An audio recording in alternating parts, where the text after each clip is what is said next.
In a video game landscape where all of our favorite franchises have been reduced to formulaic imitations of their former glory days, sometimes you just need to take your full body weight and smash through the mold. A lot of our favorite games have gone from AAA to Triple Z, and sometimes you just need to go back to the basics, and I think that's what the Finals is trying to do. The Finals is made by former DICE developers, and you can't help but think, this feels like Battlefield, this feels like Rush. And it kind of is, and it kind of isn't. You have some elements from Battlefield. You've got your medic class, you've got... Battlefield never really had a tank class, but you sort of have your standard classes. You have your tank, it's your heavy, you've got a healer, your medium, and you've got a guy who just goes invisible, likes to fucking dash around with a shotgun, slide into you with a shotgun. Not the most balanced gameplay, but I think this game is going for absurdity. I think it's kind of like almost a sandbox multiplayer game. One of those sandbox multiplayer games that I think is the peak of what multiplayer can be. Obviously, this is an objective game, an objective-based game mode, and you either get teammates that know what they're doing or you don't. It's 3 on 3 on 3, and if you play the tournament, which I actually think is probably the most balanced game mode. You get 4 teams and you only have to be in the top 2. You advance through the tournament and then you have a one-on-one. You know, all these games are trying to be as sweaty as possible. You've got so many sweat lords playing multiplayer games today. Everybody is trying to be the next esports athlete, the next esports specialist, and this game plays at a very fast pace.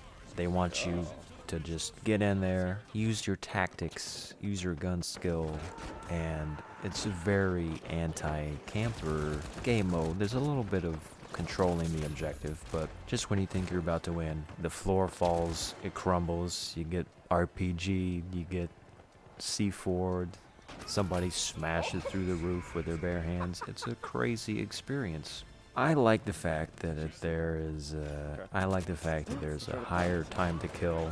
This isn't Call of Duty, tag you're it. This isn't Battlefield, tag you're it. There's a nice sweet spot with the time to kill, even though it depends on what character you choose, and you can still get melted. I actually think that the balancing issue is these weapons are there's an incredible imbalance with these weapons. You have a higher time to kill, yes, but you have lower ammo counts, so you end up, unless you have, pinpoint laser beam aim, I find that these guys always survive with like 1 HP. There's nothing you can do about that. You just have to be tactical and use teamwork. But I don't know what it is with games that want higher time to kill and lower ammo counts. It makes absolutely no sense to me. There's definitely some things that need to balance out. They'll probably need to add some different types of game modes, some different tweaks here and there to keep things interesting. This is one of those games where if you don't have a party to play with, this isn't really for the casual, unless you just like to do this game for shits and giggles. I'm not very good at this game at the moment.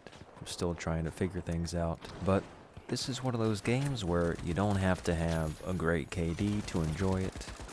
Obviously, you want to have a good KD, and killing helps you win the game.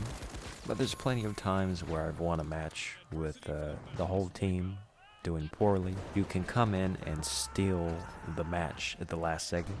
And this is one of those games where your enemies are kind of just as important as your allies, because they can help to sabotage the other team that's in first place and have a balanced playing field. When everybody is only one objective away from the win, that's when things get really interesting. You go into overtime, you start getting modifiers, the aliens start coming down, and it's just a lot of chaos. So I don't think the Finals is a game that takes itself that seriously, but at the same time, this could be a good thing, because you've got Call of Duty every year, Battlefield every year. Battlefield is way off the mark with what it used to be, And the destruction is absolutely comical in this game. One of the major selling points. You can destroy pretty much everything in this environment. I love the fact that you can run around with RPGs, you have infinite ammo, you don't have to worry about the ammo person, you don't have to worry about, like in Battlefield,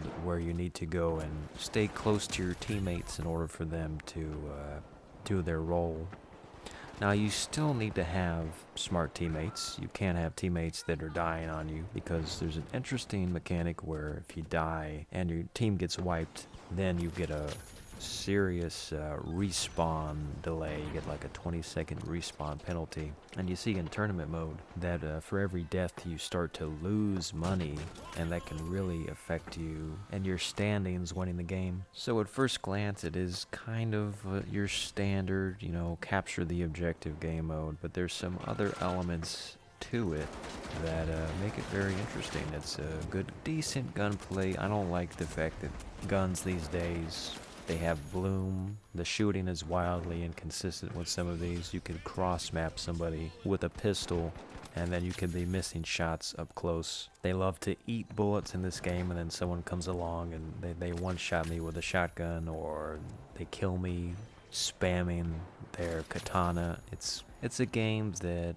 you know, you can't take it too seriously. There's so much randomness going on. I don't like the fact that there's no way to do self-healing. You have to wait for the health regen. You could be waiting for 20 seconds for the health regen, and there's nothing you can do. You die through no fault of your own in some of these cases. The revive system, you know, I compare it to Battlefield because there's nobody that did it better than Battlefield. But they're going for something a little bit differently. They're going for more tactical gameplay, more squad-based gameplay instead of multiple squads on two teams. It's all about communication and how do you synergize with your teammates. You can't make too many mistakes or it could completely skew your chances at winning, but there is always the chance for you to come back and win if you can be the third party that spoils everything. So it's an interesting concept for a game. It's not perfect. I don't know what I would score the finals, but if you look at it from the perspective of it's just kind of a crazy game, matches go by quickly, get in there,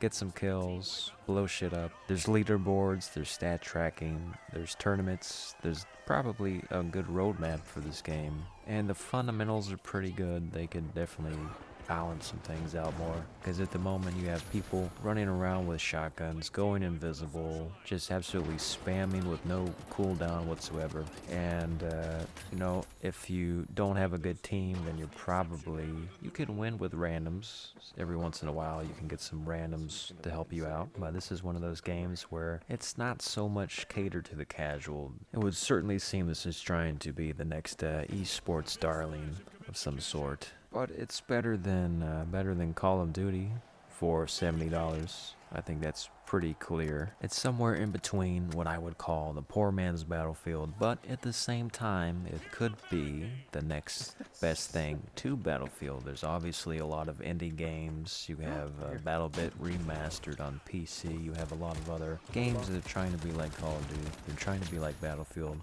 The Finals is taking elements from Battlefield. It's taking elements from games like Mirror's Edge. There's a lot of parkour in this game. There's a lot of, you have to be, have situational awareness, and you have to have actual platforming skills to do good in this game. The verticality of the maps makes this gameplay a lot more dynamic than your traditional camp in a corner and wait for someone to come by. So in that sense, it kind of facilitates player movement and player activity, as opposed to these other games where you're sitting around and waiting and just camping for a flag, camping for the bomb, or camping for your kill streaks. There's none of that garbage. I just think that the gunplay could be a little bit better. It could be a little bit tighter.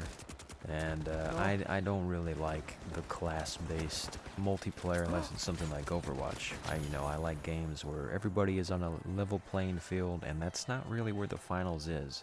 It's all about what character and what weapons you have on your class before you go into a match, because you're not able to switch your weapons out too much, and you're not able to switch your class from what you chose when you started the match. So it's in a way weirdly very restrictive at the same time as giving you a lot of variety, and I don't really understand why they wouldn't let you just go all the way out, but maybe they thought that that would cause too much of a chaos. So you kind of have to pre-plan. You have to know your strengths and weaknesses before you go into a match, and you have no idea of knowing what the other team is going to be using. They could have something that is going to be difficult for you to counter, but you have some people that have play styles for locking down the objective with things like the mines, with things like the turrets, and then you've got other people that just prioritize mobility, prioritize going on the move, going in and out, kind of diving in and out.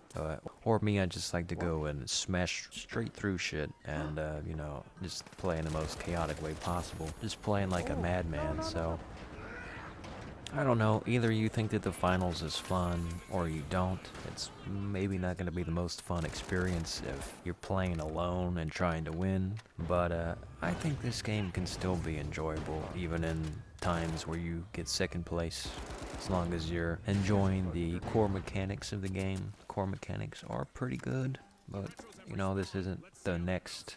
I don't think this is the best game in the FPS genre going forward. You know, I think it takes elements from Battlefield, and in some ways, my personal opinion, I think Battlefield does a lot of things better, but Battlefield hasn't been good in a long time, so I think this is the right time for something like the finals to come along and showcase some of that Battlefield DNA, the destruction aspect, and the different play styles and the teamwork.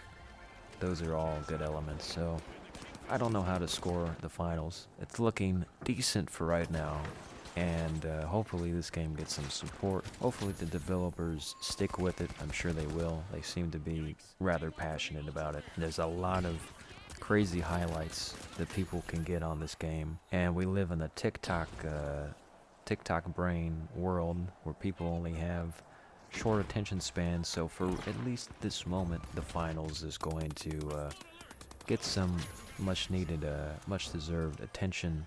We'll see if they can sustain this for the long haul. This isn't just a fun game for 5 minutes at a time. But, you know, I'll embrace something like this compared to the games that are full of microtransactions. You know, look at Diablo, look at all these other games, Call of Duty.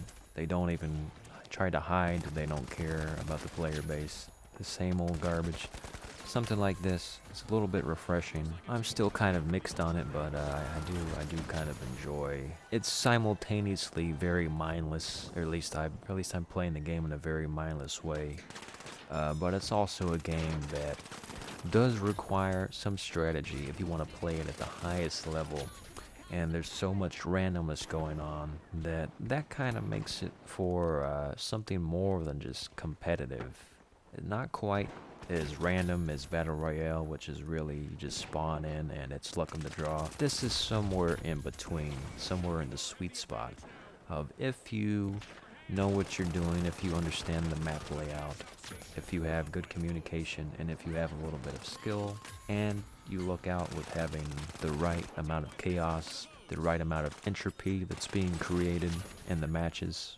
Meaning that, you know, maybe it's not the right strategy for you to take the initiative and plant the bomb. Maybe you should wait for the last minute, come in and clean up, and then you cash out and win the match. It's a very dynamic way of playing, but, you know, I'm not going to be fooled and say this is the best game ever. They do need to work on balancing.